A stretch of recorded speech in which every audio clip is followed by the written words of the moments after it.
Bismillahirrahmanirrahim. Assalamualaikum warahmatullahi wabarakatuh. Alhamdulillahi ala ihsani wa syukru lahu ala taufiqihi wa amtinani. Asyhadu an la ilaha illallah wahdahu la syarika lahu ta'ziman li sya'nih wa asyhadu anna Muhammadan abduhu wa rasuluhu da'ila ridwani. Allahumma salli alaihi wa ala alihi wa ashabihi wa ikhwani.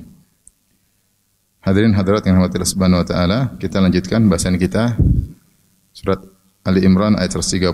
Allah berfirman, ya ayyuhalladzina amanu la ta'kulur riba adha'afan mudha'afah wattaqullaha la'allakum tuflihun. Wahai orang-orang yang beriman, janganlah kalian makan riba dengan berlipat ganda dan bertakwalah kepada Allah, semoga kamu mendapat keberuntungan. Ayat 130 Allah membahas tentang larangan berbuat riba. Dan sebelumnya ayat 129 dan sebelumnya masih berbicara tentang perang Uhud. Tentang perang Uhud 130 dan seterusnya Allah berbicara tentang iman dan takwa sampai ayat 137 Allah kembali lagi tentang perang Uhud 137, 139 dan seterusnya. Allah kembali lagi tentang perang Uhud. Jadi 130 sampai 136 itu ayat-ayat seperti diselipkan di antara kisah perang Uhud. Maka para ulama membahas, para ahli tafsir, apa maksud diselipkan ayat-ayat ini ketika pembahasan perang Uhud, ya. Maka sebagian ulama berusaha mencari hikmah, ya. Khilaf di kalangan mereka, ya. Dan sebagian mengatakan tidak perlu kita cari munasabah, kesesuaian, kenapa diselipkan, karena kebetulan memang ayat-ayat sedang turun, maka Allah masukkan di tengah-tengah ayat-ayat berbicara tentang perang Uhud. Adapun Syekh Sa'di rahimahullahu taala ketika beliau membahas ayat-ayat ini, beliau mengatakan ada hikmahnya ayat-ayat ini diselipkan di antara perang Uhud, kisah perang Uhud, untuk menjelaskan bahwasanya ayat-ayat berikut ini tentang ciri-ciri orang beriman.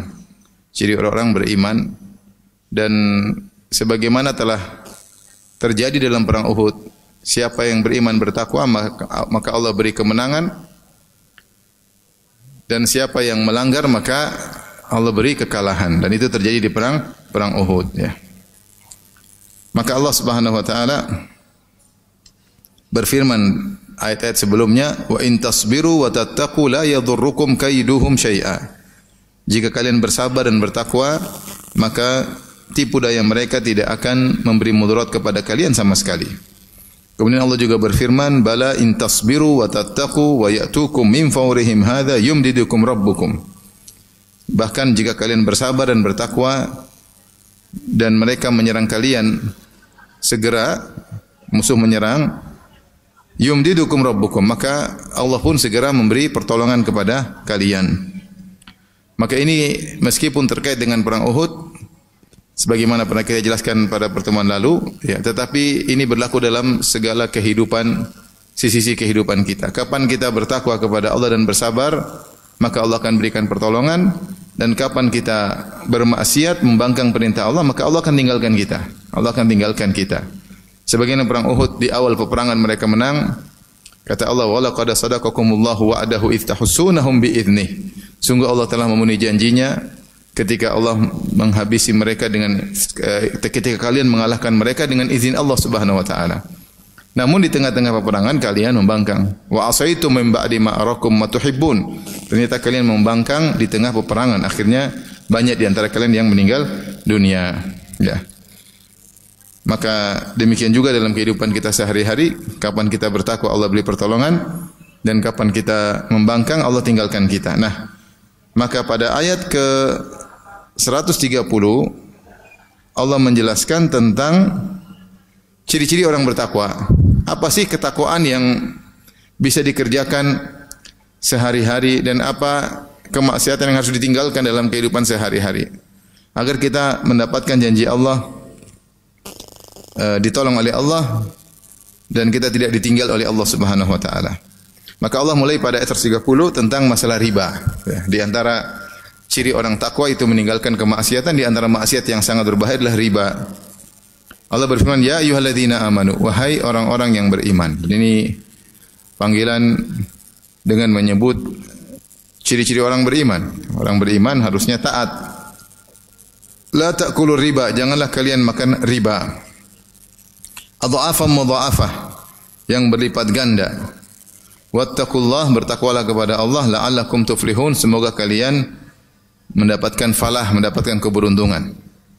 Dahulu orang jahiliyah, mereka memberi hutang kepada orang lain, kemudian jika jatuh tempo telah tiba, waktu pembayaran, maka orang tersebut ditagih, kemudian diberi dua pilihan, kau bayar sekarang atau kau tunda pembayaran tapi nanti dapat riba, double, ada bayaran tambahan. Ada bayaran tambahan. Misalnya mereka hutang misalnya 100 dinar, kemudian dalam waktu setahun ternyata setahun tidak bisa bayar, kata mereka bayar sekarang 100 dinar, kalau enggak bayar tahun depan tapi jadi 200 dinar misalnya. Terus akhirnya yang minjam uang mengatakan sudah tahun depan aja saya mau kelola uang lagi. Akhirnya tahun depan lagi tidak bisa bayar lagi. Utangmu sekarang sudah 200 dinar, mau bayar sekarang atau nanti tunda lagi tambah lagi bunganya. Akhirnya bilang ya sudah nanti aja. Dan demikian. Sehingga mereka mengambil untung berlipat ganda. Dan di sini firman Allah, la ta'kulur riba adha'afan mudha'afa, janganlah makan riba yang untungnya berlipat ganda. Ini tidak ada mafhum mukhalafahnya. Jangan sampai dipahami bahwasanya Ustaz kalau untungnya tidak berlipat ganda berarti boleh. Enggak. Ini namanya yajri majra al-ghalib, ya. Yaitu bahwasanya dahulu memang begitu, kalau riba biasanya berlipat ganda, bukan berarti kalau tidak berlipat ganda tidak boleh, bukan berarti kalau tidak berlipat ganda berarti boleh, tidak demikian. Ini namanya nas tapi tidak ada mafhum mukhalafahnya, seperti dalam firman Allah Subhanahu wa taala tentang mahram, kata Allah, wa rabaibukumul lati fi hujurikum min nisaikum allati dakhaltum bihin, dan anak-anak perempuan bawaan istri kalian yang di bawah peliharaan kalian, yang istri-istri kalian telah kalian gauli. Di sini Allah mengatakan wa rabaibukumul lati fi hujurikum, dan anak-anak putri-putri istri kalian yang kalian nikahi, putri-putri bawaan yang di bawah pengasuhan kalian, maka itu juga haram, tidak boleh kalian nikahi. Bukan berarti kalau tidak di bawah pengasuhan kita kemudian halal, enggak. Tetapi Allah menyebutkan wa rabaibukumul lati fi hujurikum, dan putri-putri bawaan istri kalian yang di bawah pengasuhan kalian, karena dahulu biasanya demikian. Kalau ada janda punya anak-anak putri-putri dinikahi oleh seorang laki, maka putri-putri tersebut diasuh oleh sang suami yang baru, ya. Sehingga Allah menyebutkan ala sabilil ghalib, bahwasanya biasanya memang begitu. Sehingga tidak dipahami berarti kalau tidak kita asuhi boleh kita nikahi, enggak begitu. Ini namanya yajri majral ghalib, sehingga tidak ada mafhum mukhalafahnya. Contoh lagi seperti Rasulullah SAW bersabda, ma asfala minal izar minal ka'bain fa finnar, ya. Sarung mana saja yang di bawah mata kaki maka terancam dengan neraka jahanam. Jangan dipahami berarti kalau bukan sarung enggak apa-apa. Kalau celana panjang, bukan, karena dahulu orang-orang sering pakai sarung, pakai izar. Ini namanya majral ghalib. Maka tidak ada mafhum mukhalafahnya.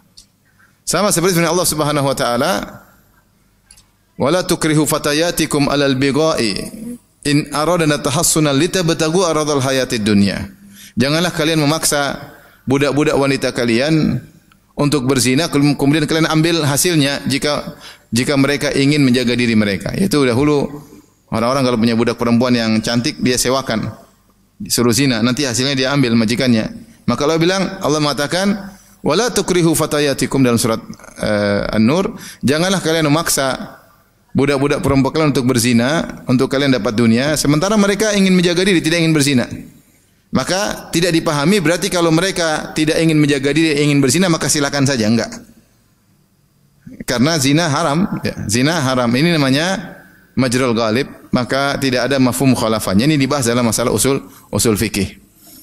Maka ini penting karena sebagian orang menghalalkan riba.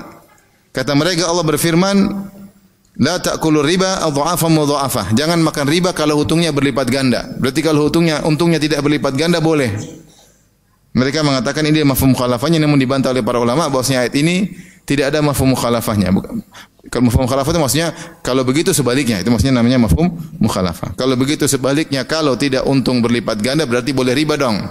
Berdasarkan ayat ini tidak ada mafhum mukhalafahnya. Tetapi ini majra al-ghalib.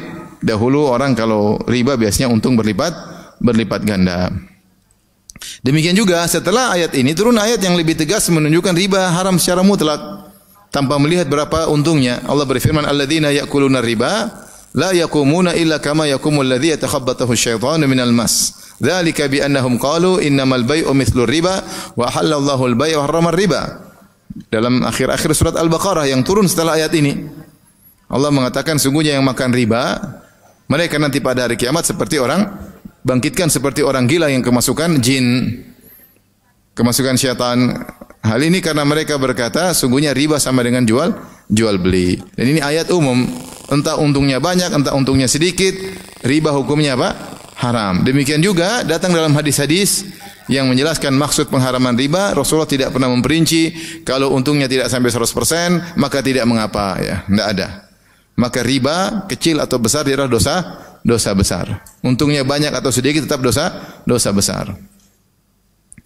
Kenapa riba sangat dibenci oleh Allah Subhanahu wa taala, ya? Fa'dhanu biharbi minallahi wa rasulih. Siapa yang makan riba maka umumkan peperangan kepada Allah dan Rasulnya.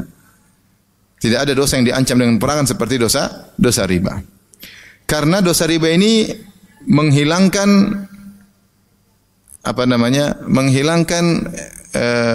kepekaan dan kepedulian sifat sosial dari seseorang. Sifat sosial jadi hilang. Kita tahu bahwasanya dalam muamalah ada dua model muamalah. Pertama muamalah cari untung, ya jual beli. Yang kedua muamalah sosial, yaitu menolong. Dan di antara muamalah sosial misalnya sedekah. Kemudian di antaranya memberi hutangan. Yang tujuannya adalah tidak mencari keuntungan tapi bersifat sosial. Nah, kalau kita kasih hutangan, kita jangan minta untung. Kapan kita melakukan suatu ibadah yang mulia, memberi hutangan kepada orang, terus kita ambil untung, ini sangat dibenci oleh Allah Subhanahu wa taala. Karena muamalah tersebut, muamalah yang mulia kemudian tercoreng gara-gara seorang minta untung di balik muamalah tersebut. Makanya ada pembahasan beri syafaat, hukum beri syafaat. Orang ke syafaat, misalnya ada orang mau kerja, saya telepon sama teman, tolong bantu teman saya kerja. Setelah itu orang ini diterima kerja, kemudian dikasih uang sama kita, jangan terima. Karena kita sudah berbuat baik dengan memberi syafaat. Kita enggak ada kerjaan apa-apa, cuma telepon doang, tolong bantu dia. Ini namanya kita kasih syafaat agar dia diterima kerja. Setelah itu dia kasih kita uang, jangan terima. Karena dia kasih kita uang gara-gara syafaat tersebut, karena akan mencoreng amal soleh yang sudah kita kerjakan. Akan mencoreng amal soleh yang kita kerjakan.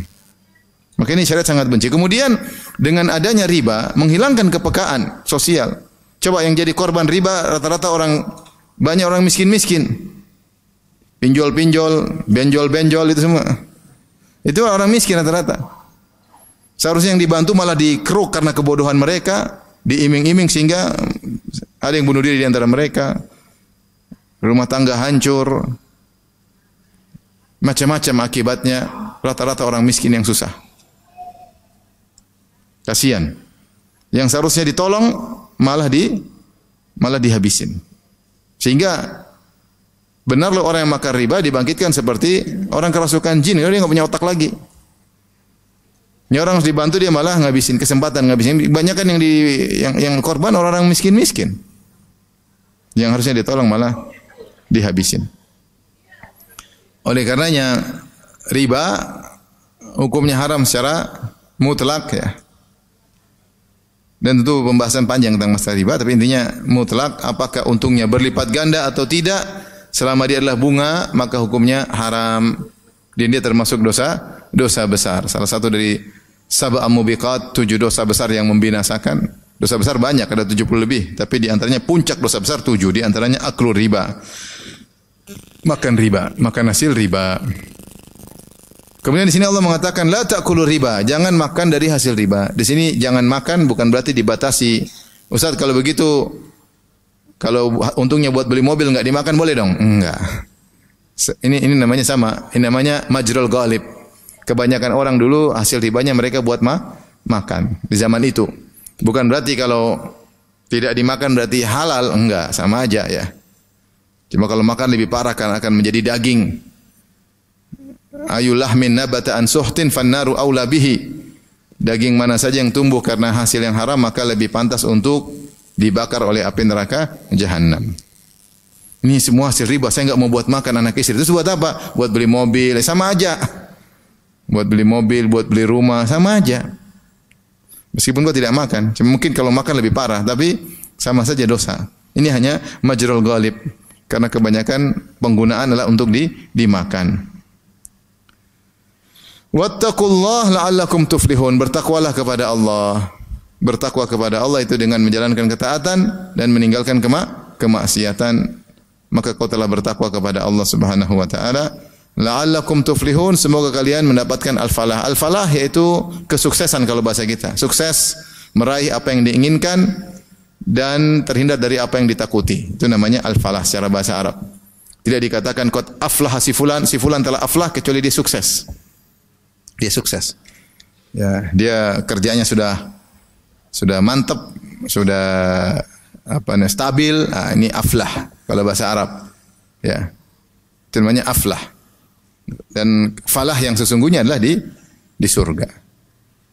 Kesuksesan yang abadi dan tanpa kesedihan sama sekali dan terhindar dari kekhawatiran yaitu masuk neraka Jahannam, maka itu seorang telah meraih falah. Makanya kalau salat hayya 'ala shalah hayya 'alal falah. Marilah menuju kesuksesan yang sesungguhnya. Makanya kalau kita dengar azan kita lagi sukses dunia, tinggalin sukses sesungguhnya yang itu, bukan sukses dunia. Dunia kita bisa sukses sebentar kemudian jatuh lagi. Tapi kalau sukses yang sesungguhnya adalah sukses di akhirat. Maka Allah berfirman, "Wattaqullaha la'allakum tuflihun." Bertakwalah kepada Allah agar kalian meraih kesuksesan yang sungguhnya, meraih al-falah. Ya.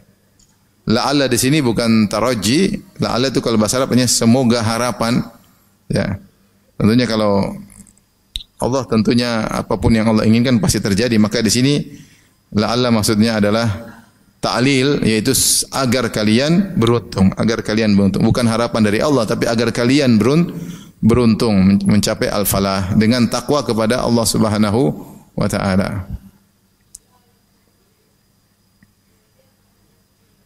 Maka di sini Allah Subhanahu wa taala bicara tentang al-falah al-haqiqi, tentang kesuksesan di akhirat.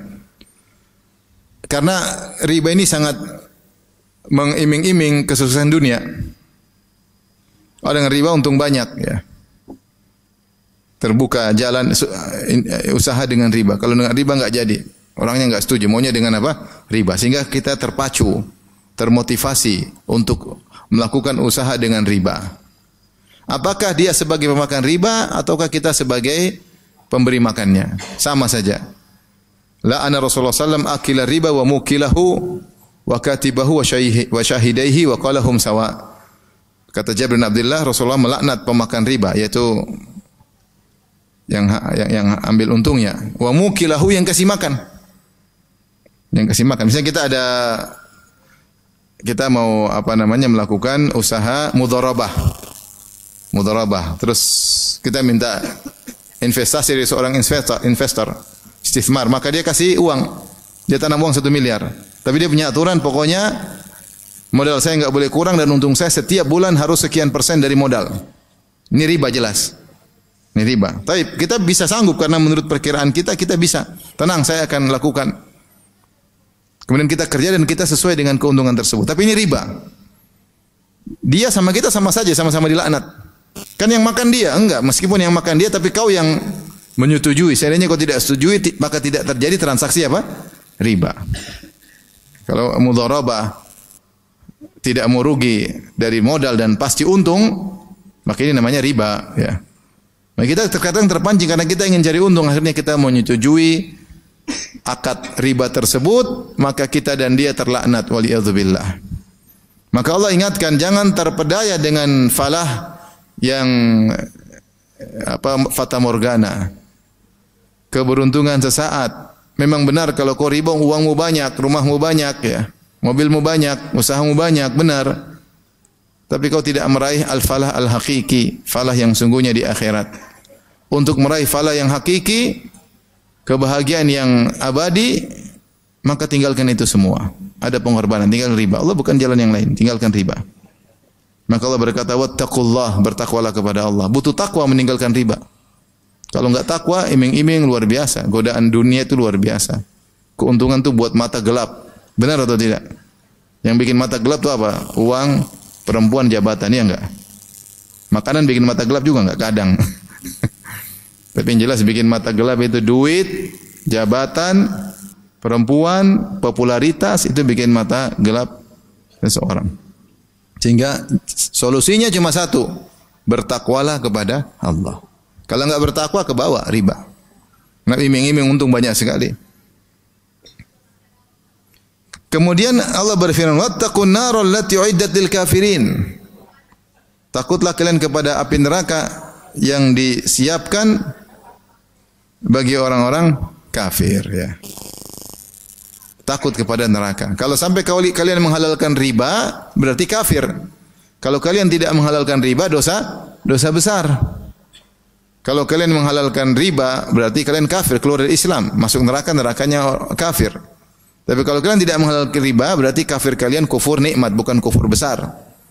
Juga masuk neraka sama saja. Ini menunjukkan riba dosa besar. Karena setelah Allah mengingatkan tentang bahaya riba, Allah suruh bertakwa, Allah ingatkan, wattaqun nar.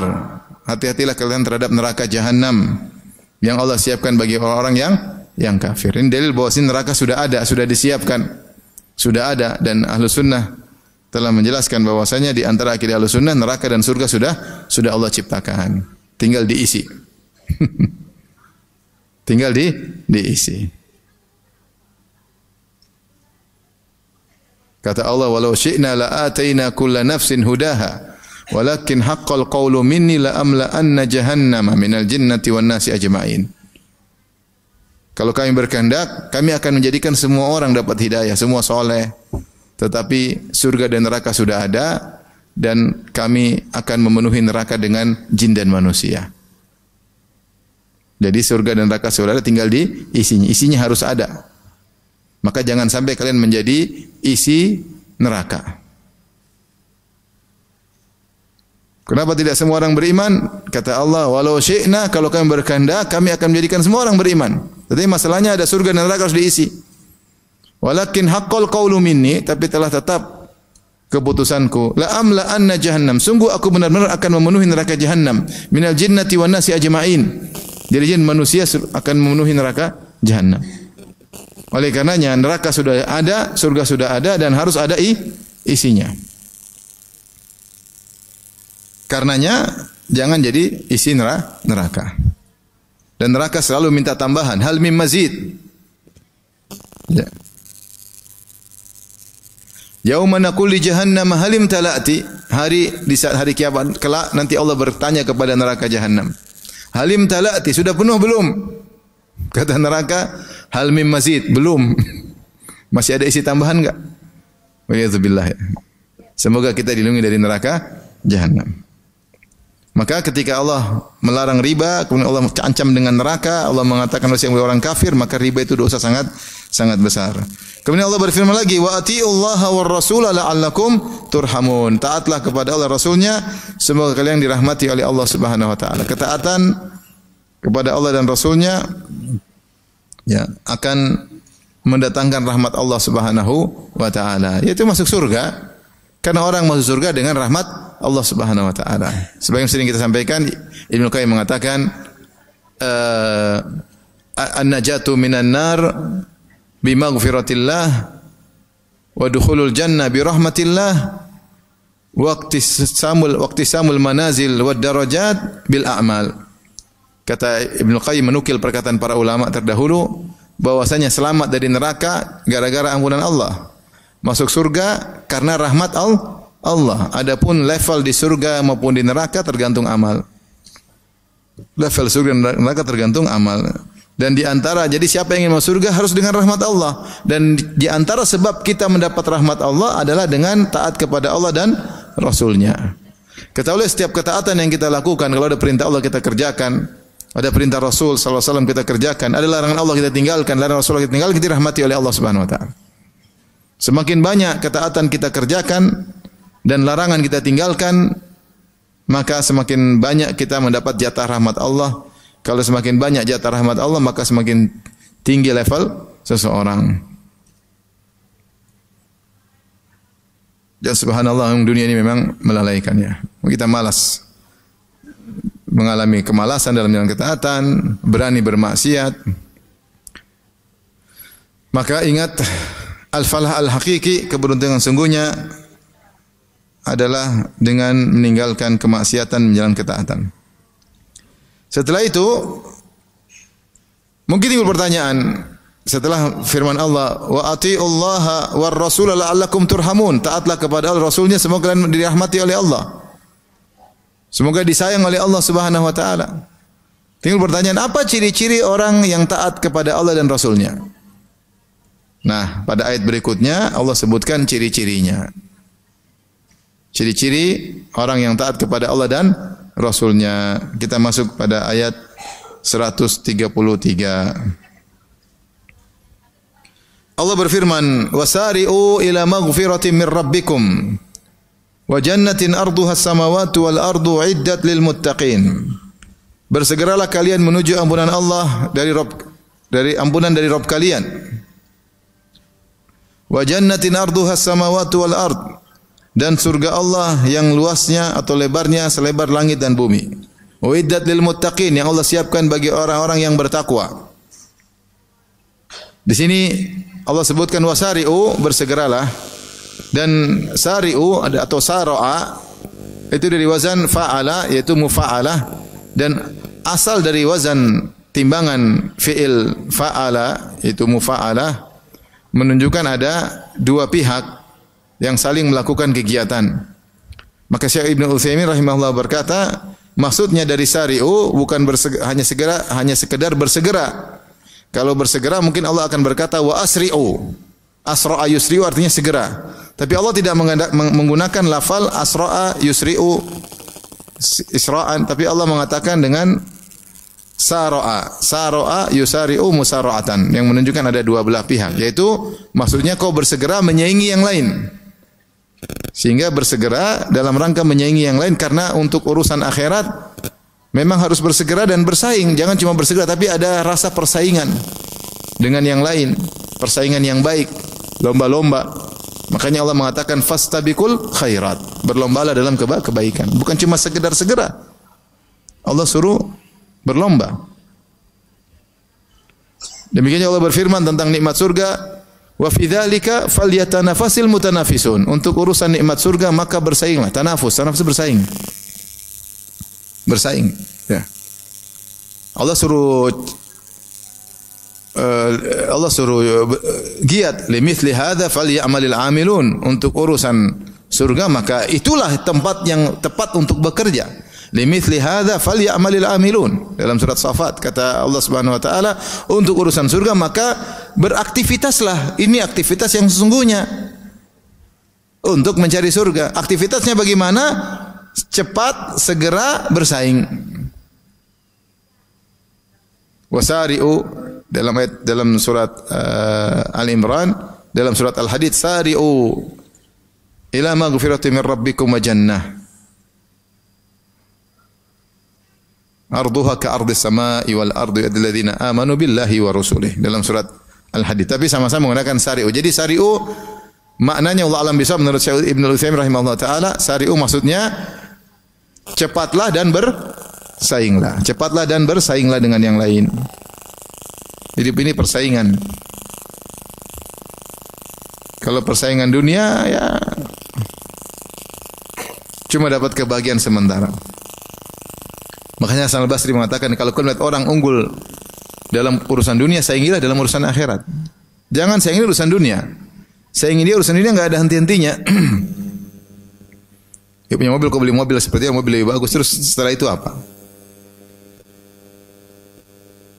Kau gunakan cuma di dunia saja. Setelah itu selesai, ya. Kalau kita mau saingan dunia tidak ada habis-habisnya.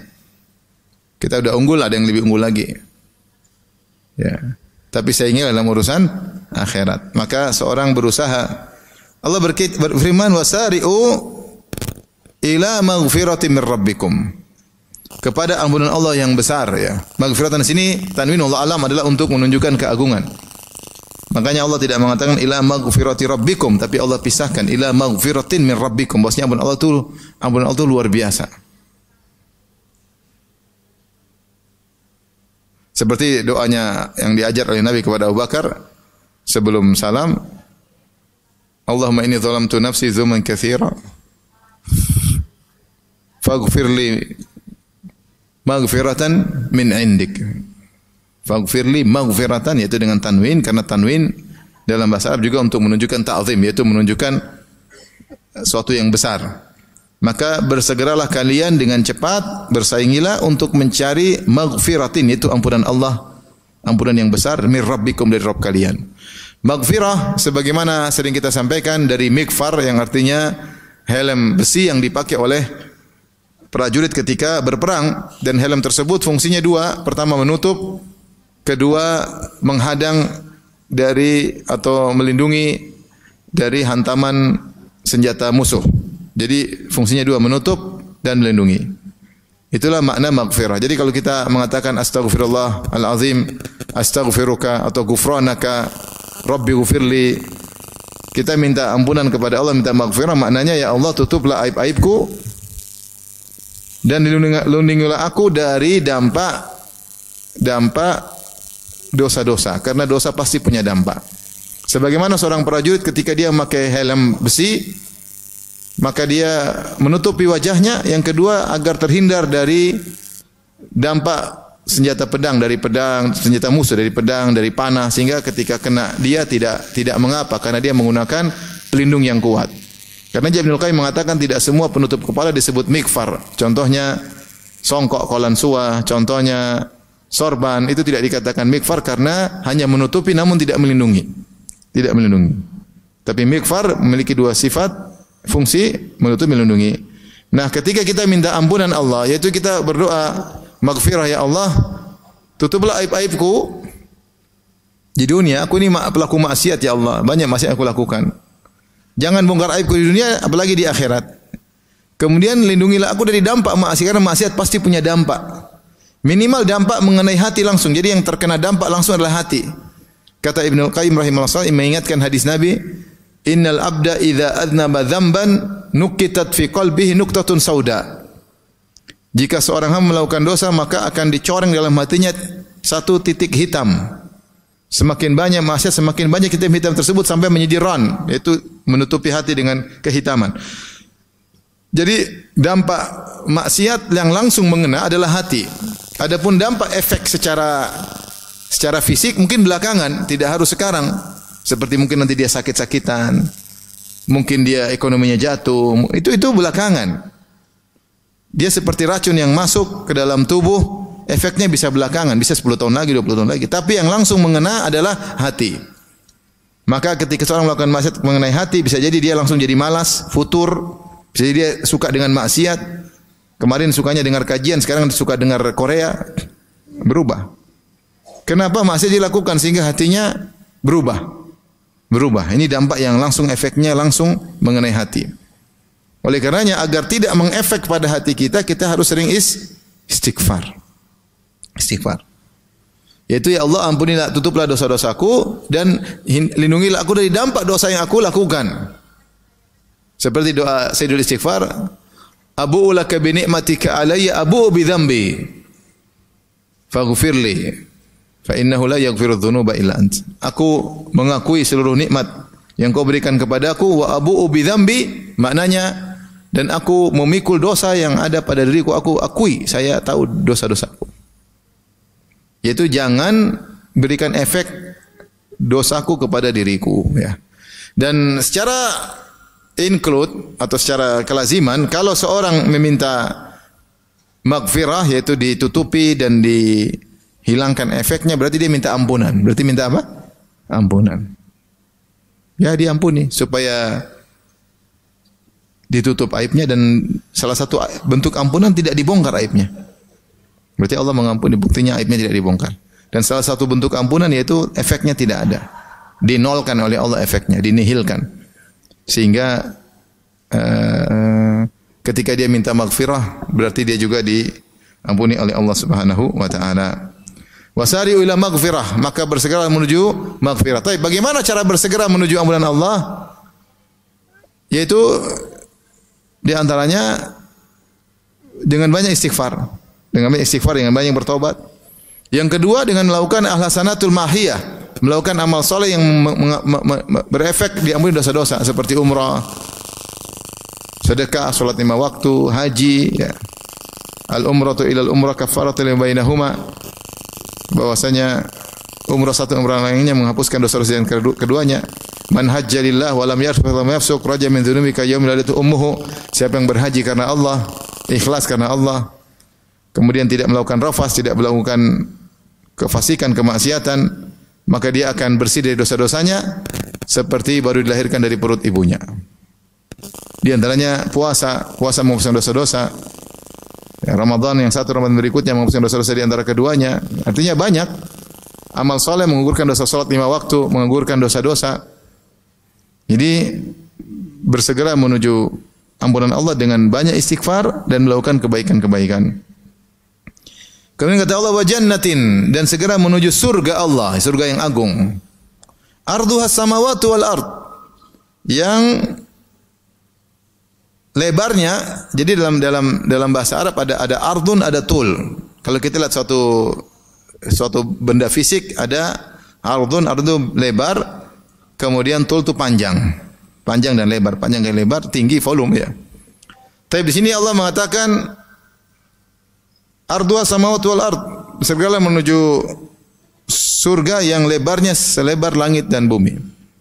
Sehingga kata para ulama, para ahli tafsir mengatakan, kalau lebarnya saja selebar langit dan bumi, bagaimana lagi dengan panjangnya? Jadi surga itu sangat luas. Ya, sangat luas.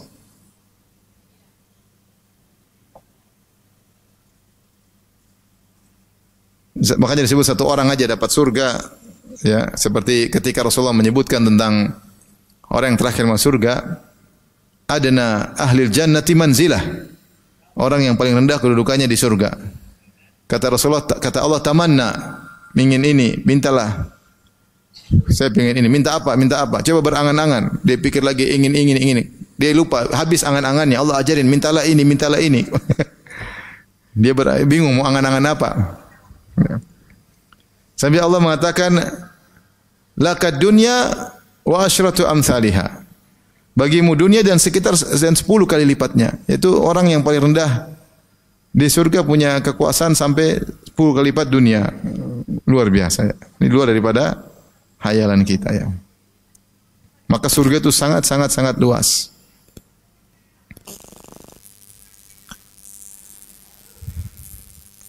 Uiddat lil muttaqin, yang Allah siapkan bagi orang yang bertakwa. Ini juga dalil bahwasanya surga sudah diciptakan.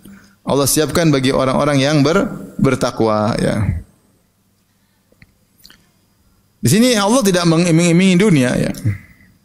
Benar dalam suatu amalan saleh, kadang Rasulullah mengiming-imingi dunia.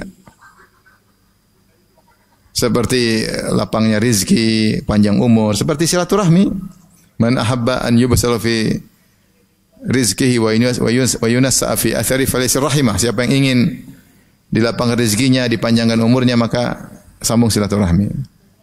Juga mengiming-iming rezeki bertambah. Kata Nabi, mana qasas sadaqatu min mal. Siapa yang bersedekah tidak berkurang apa? Hartanya. Sebenarnya mengatakan bal yazid, semakin bertambah. Bal tazid, semakin menambah. Tetapi hukum asal bahwasanya amal saleh iming-imingnya adalah akhirat. Iming-imingnya adalah apa? Akhirat. Seperti dalam hadis ini, dalam ayat ini. Allah mengiming-iming dengan ampunan dan Allah mengiming dengan surga.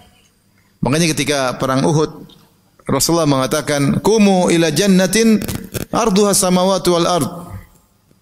Bangkitlah kalian menuju surga yang seluas langit dan bumi. Maka seorang sahabat berkata, "Ya Rasulullah, jannatun arduha samawati wal ard." Ya Rasulullah, surga yang seluas langit dan bumi. Kata Rasulullah sallallahu alaihi wasallam, "Na'am." Kata bakhin. Wow, hebat. Kenapa kau mengatakan bakhin? Wow, hebat. Saya uridu an akuna min ahliha. saya ingin aku menjadi penghuni surga. Kata Rasulullah SAW, anta min ahliya, kau termasuk penghuni surga. Fa akhraja tamaratin lahu, maka dia perlu keluarkan korma-korma yang dia sedang makan. Dia mengatakan, lain hayaitu hatta akula tamarati hadhihi innaha lahayatun tawila. Kalau saya harus hidup sampai korma ini saya selesai makan, terlalu lama. Saya ingin mati sekarang. Maka dia pun membuang korma-kormanya. Kemudian dia masuk perang, kemudian dia meninggal. Kenapa? Karena dia diiming-imingi oleh Nabi dengan surga.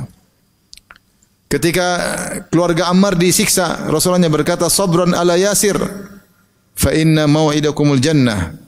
Sabarlah wahai keluarga Yasir, sungguhnya Allah menjanjikan kalian apa? Surga. Apa mau kita iming-iming yang paling utama surga. Kenapa kita salat? Kenapa kita puasa? Kenapa kita bersedekah? Surga. Maka di sini Allah mengatakan menuju surga yang luasnya atau lebarnya selebar langit dan bumi Allah siapkan bagi orang yang bertakwa. Kemudian siapakah orang bertakwa tersebut? Maka Allah jelaskan. Alladzina yunfiquna fis sarra'i wad dharra'i wal kadhimina al ghaidha wal 'afina 'anil nas wallahu yuhibbul muhsinin. Yaitu orang-orang yang berinfak ketika dalam kondisi lapang, dalam kondisi sulit, dan orang-orang yang meredam amarah dan orang-orang yang memaafkan orang lain. Wallahu yuhibbul muhsinin, Allah mencintai orang-orang berbuat ihsan. Tapi di sini ketika Allah menyebutkan tentang ciri orang bertakwa, yang pertama Allah sebutkanlah orang yang suka berinfak. Orang yang suka berinfak. Tapi kenapa Allah tidak sebutkan yang salat, yang puasa? Kata para ulama untuk membantah orang-orang yang melakukan riba. Harusnya kalian tidak riba. Harusnya kalian berinfak. Ya. Urutan kebaikan yang pertama adalah infak dan sedekah, ini yang paling tinggi. Yang kedua meminjamkan tanpa riba. Kalau kalian tidak riba, kalian meminjamkan tanpa ada riba, ini pahalanya besar, apalagi berinfak. Maka Allah arahkan jangan makan riba. Harusnya sebaliknya malah berinfak. Kalau bisa bukan hanya sekedar meminjamkan tanpa riba, kalau bisa naik level lagi, yaitu berinfak, mengikhlaskan. Itu lebih afdal. Ya. Kata Allah, wa in kana dhu usratin fanadhiratun ila maisarah wa an tasaddaqu khairul lakum. Kalau orang yang kalian utangi susah, wajib bagi kalian untuk memberi penundaan. Wa an tasaddaqu khairul lakum, dan kalau kalian ikhlaskan lebih baik. Kata Allah Subhanahu wa taala. Kalian tidak ikhlaskan pun dapat pahala. Tidak bisa bayar sekarang, udah nanti bulan depan, tahun depan, itu afdal. Pahalanya berjalan terus. Rasulullah mengatakan as-salaf yajri majra syatri sadaqah. Seorang menjamkan uang, pahalanya seperti setengah sedekah. Kalau dia pinjamkan 1 juta, meskipun uangnya akan kembali dibayar, dia seperti sedekah 500.000. Tapi lebih baik kata Allah, wa anta saddaqu, kalian bersedekah dengan bersedekah sebagian atau bersedekah seluruhnya. Ya udah, kalau utang 1 juta enggak bisa bayar, 500.000 aja enggak apa kalau bisa. Ya. Kalau bisa sudah gratis, lebih baik. Maka di sini di antara amal soleh yang luar biasa yang merupakan ciri orang-orang bertakwa penghuni surga, alladzina yunfiqun, yaitu orang suka berinfak. Di sini Allah menggunakan fi'il mudhari' present tense ya, yang menunjukkan kesinambungan, yaitu selalu mengulang-ulangi. Alladzina yunfiqun, nanti infak lagi, nanti infak lagi. Fi sarra'i wa dharra, dalam kondisi lapang maupun kondisi susah. Kata Syekh Sa'di, dalam kondisi lapang mungkin lebih banyak, kalau kondisi sulit lebih sedikit. Tapi kalau sedikit, la tahqiranna minal ma'rufi syai'an. Jangan kalian meremehkan ya kebaikan meskipun sedikit pun. Rasulullah bersabda, ittaqin nara walau bisyaqqit tamrah. Jaga diri kalian dari neraka, lindungilah kalian dari neraka jahanam meskipun dengan bersedekah sepenggal korma. Kalau enggak punya apa-apa, punya korma 1, sedekah sepenggalnya. Kalau lagi lapang ya. Sampai Tahir bin Ashur menjelaskan kenapa mereka sampai berinfak lapang dan susah. Karena sudah menjadi akhlak bagi mereka, sudah jadi khuluk, perangai, sudah jadi sajiyah. Sehingga mereka ini kalau enggak berinfak mereka susah. Jadi orang itu bisa kecanduan pelit, bisa kecanduan berinfak. Mau pilih mana? Pelit juga kecanduan. Malas kerja ngapain? Enak saya sudah susah ditinggal terima. Ya udah nasib namanya susah, hidup harus sabar. Ya pelit. Jadi kecanduan pelit. Candu. Kalau enggak pelit dia kayaknya kurang sreg. Mau kasih enak aja kasih. Kerja sana malas, malas ngapain kasih orang malas. Sudah kerja udah. Nah. Emang cari duit datang, emang ujur duit, saya dapat ujian. Saya juga cari susah. Akhirnya pelit dia, pelit senantiasa pelit sampai dicatat sebagai orang pelit. Jadilah perangai pelit, ngulin uang susah. Kalau udah pelit yang susah, dirinya sendiri susah. Istrinya susah, anak-anaknya susah, pegawainya susah, tetangganya susah. Kenapa susah? Lihat ini orang kaya tapi pelit. Kalau miskin dimaklumi. Ini duit banyak, rumah gede, pelit luar biasa. Saya bisa dapat 2 kasus orang meninggal gara-gara pelit. Dia susah sendiri. 2 kasus. Dia mau berobat, dia cari yang murah. Akhirnya mati. Ke dokter rumah sakit mahal, aduh mahal. Kayaknya, padahal kalau dia berobat uangnya itu semuanya jadi pahala. Bersedekah atas dirinya sendiri. Cuma tidak tahu hitungannya, dia perhitungannya beda. Enggak, mahal. Akhirnya mati. Satu lagi berobat, subhanallah. Ya, uang banyak. Miliar-miliar. Tapi ini enggak mau berobat yang saya mau BPJS aja lah. Ngantri, mati akhirnya. Orang kalau udah pelit sama dirinya, pelit tingkat tinggi. Aduh, nanti punya duit, kecuali nanti enggak punya duit, barulah. Nanti punya duit ngapain ngantri? Ngantri sama orang miskin malu. Kalau nanti enggak punya duit, oke lah. Kalau punya duit ngapain pelit sama diri sendiri? Dampaknya mati. Maka kalau sudah pelit, jadi perangnya sudah susah. Sebaliknya ada orang kecanduan sedekah. Alladzina yunfiquna fis sarra'i wad dharra. Saking suka bersedekah, bahkan dalam kondisi sulit pun dia kalau enggak sedekah dia merasa gelisah karena sudah jadi kebiasaannya. Tetap sedekah meskipun susah. Tahu ATM tinggal sedikit, bisa-bisalah sedekah. Sudah kebiasaan. Ikhlas karena Allah Subhanahu wa taala. Dan ini Allah sebutkan pertama menunjukkan sedekah adalah sebab utama masuk surga, di antara salah sebab utama masuk surga, di antara salah satu sebab menghalangi diri neraka jahanam. Maka jangan pelit-pelit. Makanya ketika Rasulullah mewasiatkan para wanita agar selamat dari neraka, Rasulullah suruh mereka bersedekah. Kata Rasulullah SAW dalam salat Id ketika khutbah Id, "Ya ma'syaran nisa tasaddaqna fa innakunna aktsara hatabi jahannam." Wahai wanita sekalian bersedekahlah karena kalian banyak penghuni neraka jahanam.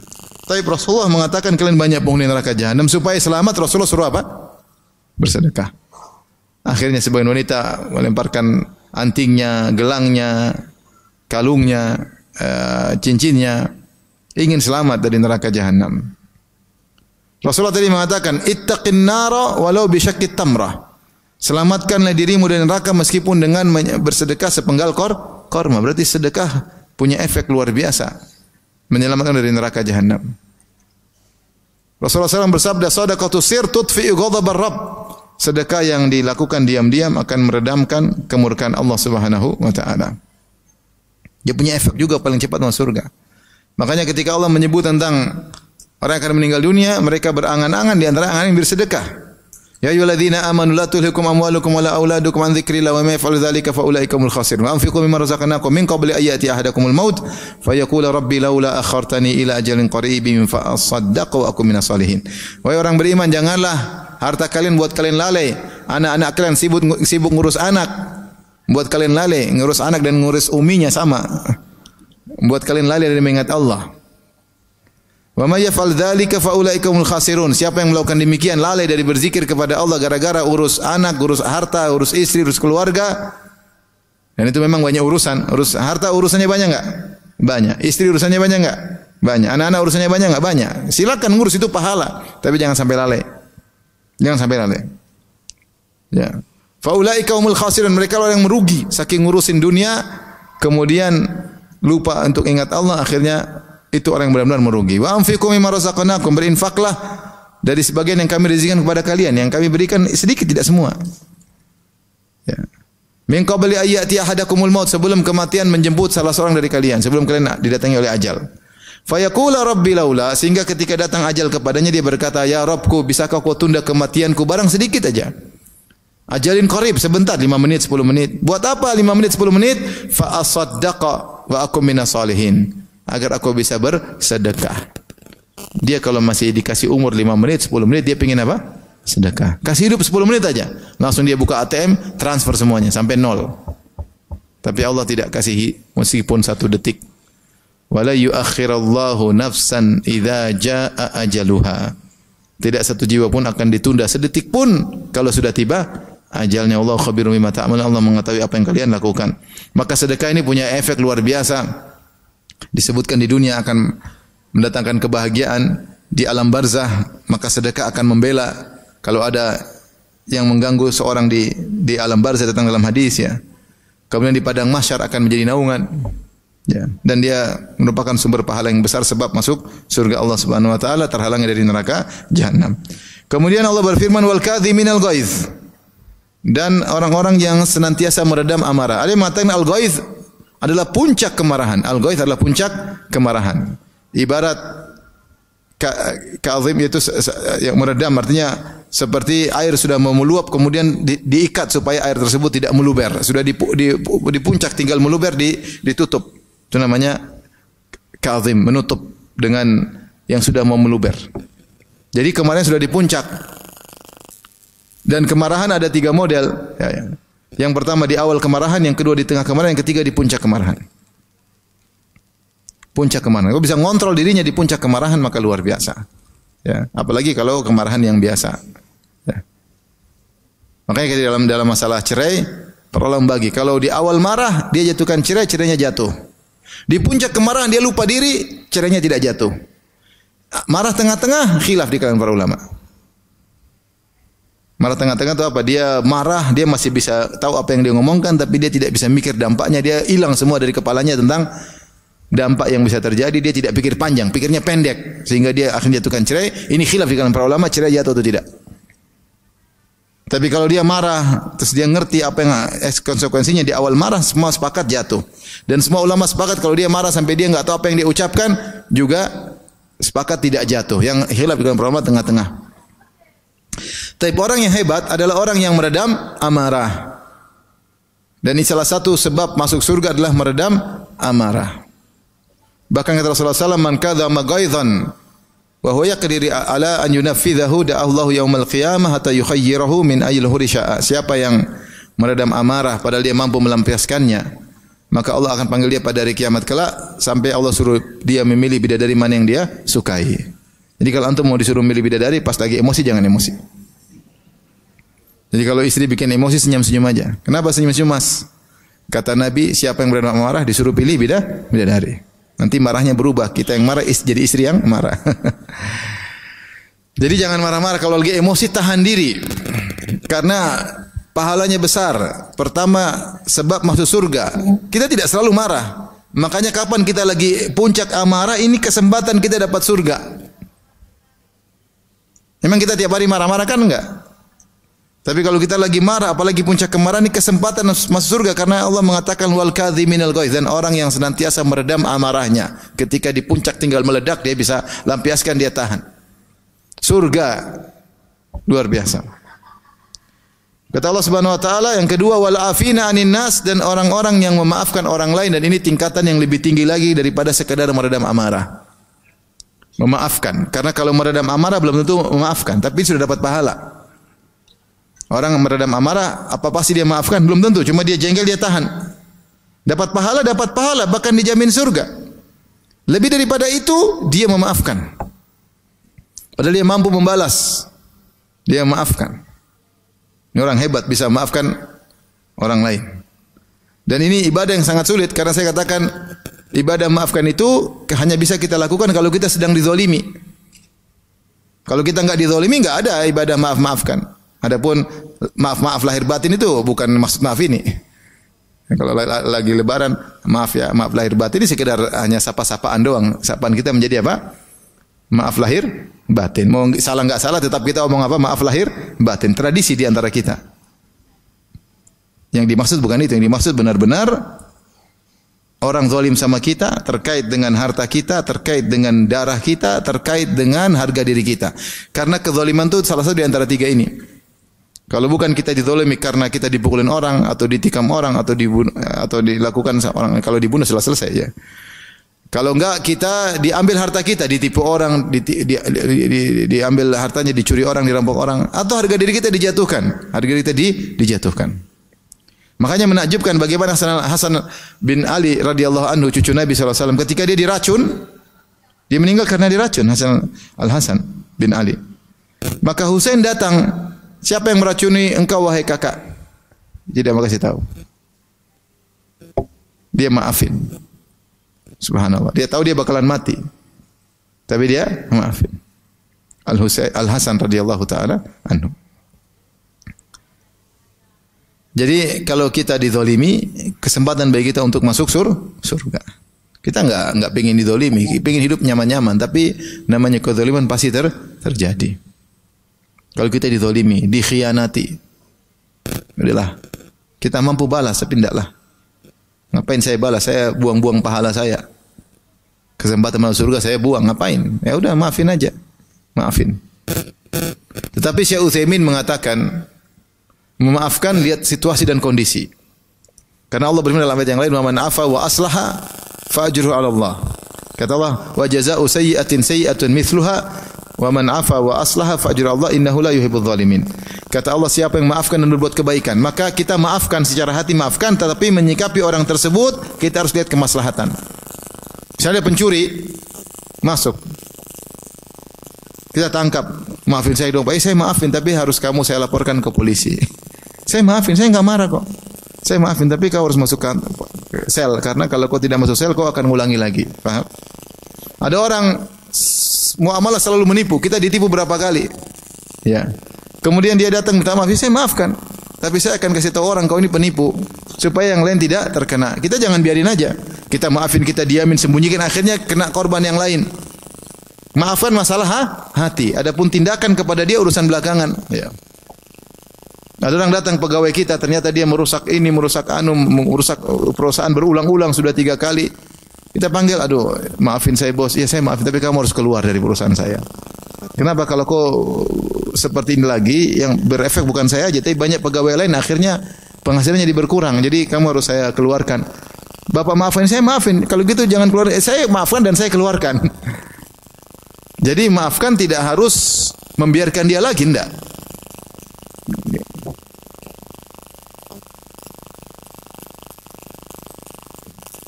Dia harus lihat maslahat mana yang terbaik. Yang bisa terjadi pada keluarga ya. Suami istri ternyata suaminya berulang-ulang kemudian dia minta cerai misalnya dari suaminya, terus suaminya bilang maafkan, saya maafkan tapi kita harus pisah. Kalau lanjut terus kau akan bermaksiat dan saya akan bermaksiat. Harus pisah. Sama suami istri, istrinya membangkang dan macam-macam, akhirnya harus cerai. Maafkan, saya maafkan tapi tidak harus lanjut. Karena semua melihat maslahat dan mudarat. Syekh Utsaimin justru kalau kita maafkan, kita biarkan saja. Ini tidak benar, pemaafan yang tidak benar.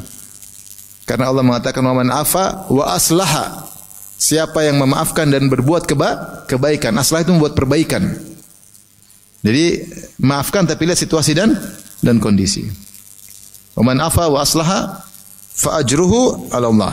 Tapi maka di sini di antara sifat yang mulia wal afina 'anin nas, memaafkan orang lain yang menzalimi kita, dan ini sangat berat. Maka pahalanya sangat besar. Maka ganjaran sangat besar surga, bahkan dia lebih tinggi daripada wal kadhiminal ghaiz. Bahkan wallahu alam dia lebih tinggi daripada berinfak di jalan Allah, yaitu dia infak bersedekah dengan memaafkan orang lain. Dia tidak bersedekah dengan harta, bersedekah dengan harga dirinya, sudah enggak ada masalah. Saya maafkan. Mau saya dipukul, mau saya saya maafkan. Ini sedekah yang luar biasa. Maka pahalanya sangat luar biasa. Makanya di akhir ayat kata Allah, wallahu yuhibbul muhsinin. Dan Allah mencintai orang-orang berbuat ihsan.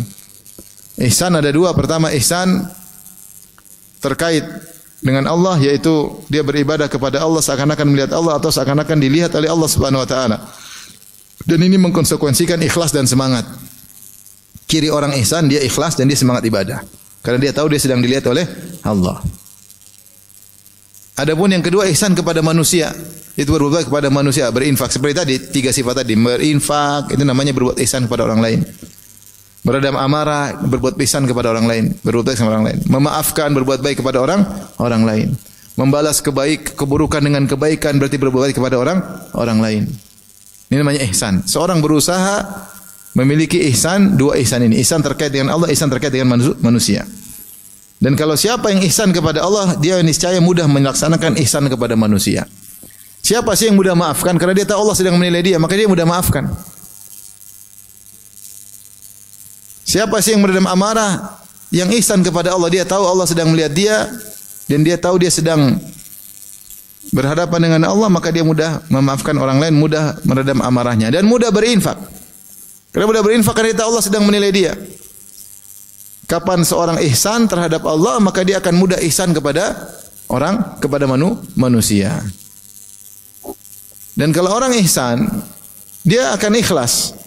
Dia tidak butuh pengakuan, tidak butuh like-nya orang, jempol-jempolnya orang dia enggak perlu. Jempol tangan, jempol kaki dia enggak peduli. Enggak ada urusan. Dia enggak perlu minta validasi manusia. Dia tidak perlu kalau ketemu orang selalu dia publish nih, saya ketemu orang nih pansos, numpang numpang terkenal. Ada artis ketemu saya, ada ini ketemu saya, pejabat ketemu saya, dia pamerkan pansos.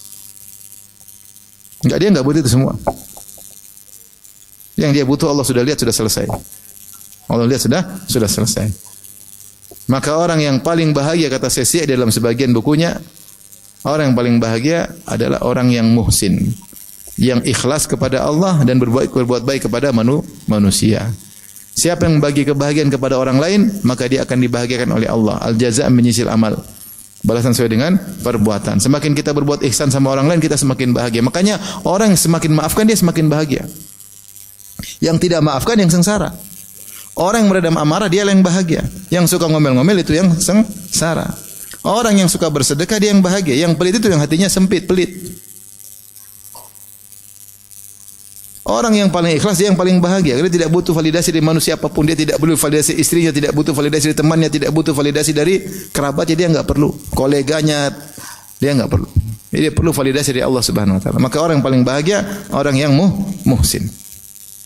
Kita ingin bahagia, jadilah orang yang muhsin. Bagaimana tidak? Wallahu yuhibbul muhsinin. Allah mencintai orang yang berbuat ihsan. Ingin dicintai oleh Allah, maafkan orang. Ingin dicintai oleh Allah, enggak usah emosi. Enggak usah sumbu pendek. Ingin dicintai oleh Allah, bagi-bagi uang sama orang. Kalau ingin dicintai oleh Allah Subhanahu wa taala. Kalau dicintai oleh Allah tidak mungkin diadab oleh Allah Subhanahu wa taala. Tapi demikian saja, insyaallah kita lanjutkan pada kesempatan yang lain. Wabillahi taufiq. Assalamualaikum warahmatullahi wabarakatuh.